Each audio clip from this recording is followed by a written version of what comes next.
আমি সিরিয়াসলি বলছি, রাষ্ট্রপতি শাসন নিয়ে একটা জাকিয়ে ভয় ধরেছে তৃণমূলে।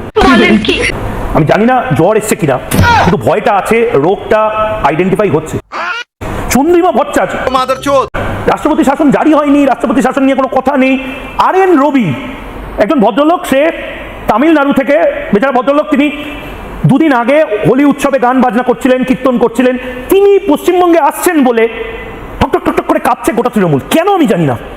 চন্দ্রিমা ভট্টাচার্য এই মুহূর্তে রাষ্ট্রপতি শাসনের কথা বললেন। আরে চন্দ্রিমাদি, কোথায় রাষ্ট্রপতি শাসনের কথা কেউ বললো? RN রবি বলেছে নাকি? শুনুন। আনন্দ বোস, এমন কিছু কি তাকে বলা হয়েছে যার জন্য তাকে পদত্যাগ করতে হলো? আমাদের অবাক লাগছে।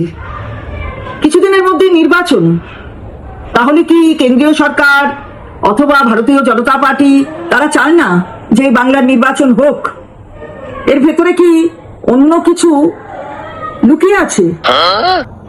মানে এই যে সাপ্লিমেন্টারি লিস্ট বেরোনো, সেগুলো সময় মতো না বেরোক, এখানে একটু রাষ্ট্রপতি শাসন হোক, এরকম কি কোনো মনোবাঞ্ছা আছে কেন্দ্রীয় সরকার এবং ভারতীয় জনতা পার্টি? হঠাৎ কিসের পদত্যাগ?